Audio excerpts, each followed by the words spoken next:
മണ്ണിലേക്ക് വലിച്ചെറിയുന്ന പ്ലാസ്റ്റിക് കുപ്പികളും പാഴ്വസ്തുക്കളും കൊണ്ട് ഒരു പാർക്ക്. ആറ്റിങ്ങൽ നഗരസഭയാണ് മൂന്നുമുക്ക് ജംഗ്ഷനിൽ പ്രകൃതിയെ ദ്രോഹിക്കാതെയുള്ള കുഞ്ഞു പാർക്ക് രൂപകൽപ്പന ചെയ്തത്.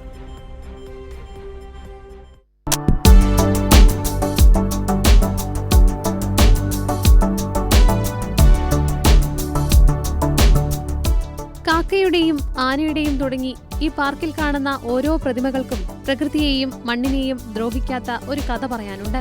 ഹരിതകർമ്മസേന ആറ്റിങ്ങൽ നഗരസഭയുടെ പരിധിയിൽ നിന്ന് ശേഖരിച്ച പ്ലാസ്റ്റിക് കുപ്പികൾ ഉപയോഗിച്ചാണ് എല്ലാ രൂപങ്ങളും പണിതിരിക്കുന്നത്.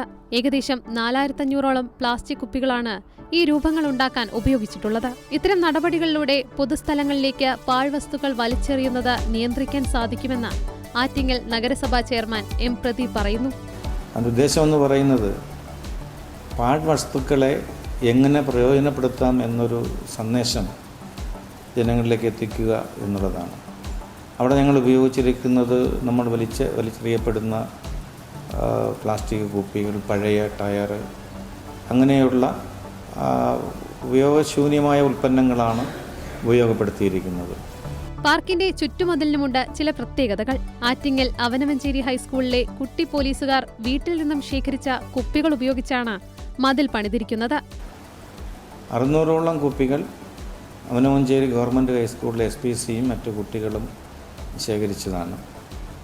അത് കൊണ്ടുവന്നിട്ട് അതിലൊരു നാച്ചുറൽ ലിക്വിഡ് നിറച്ചിട്ടാണ് കളർ ചെയ്ത് ആ രീതിയിൽ അത് ചെയ്തിരിക്കുന്നത്. അതിനു പുറമെ ലൈറ്റുകളും സ്ഥാപിച്ചിട്ടുണ്ട്. ആറ്റിങ്ങൽ മൂന്നുമുക്ക് ജംഗ്ഷനിൽ ദേശീയപാതയോട് ചേർന്ന് കാട് മൂടിക്കിടന്ന 3 സെന്റ് ഭൂമിയിലാണ് നഗരസഭ പാർക്ക് നിർമ്മിച്ചത്.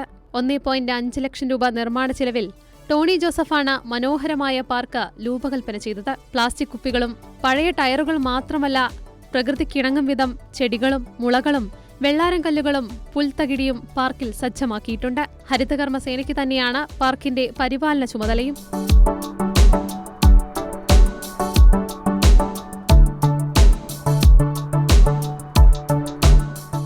നഗരത്തിന്റെ വിവിധ ഭാഗങ്ങളിൽ ഇതുപോലെ കൂടുതൽ പാർക്കുകൾ ഒരുക്കാനുള്ള ശ്രമത്തിലാണ് ആറ്റിങ്ങൽ നഗരസഭ ഇപ്പോൾ. കൈരളി ന്യൂസ്, തിരുവനന്തപുരം.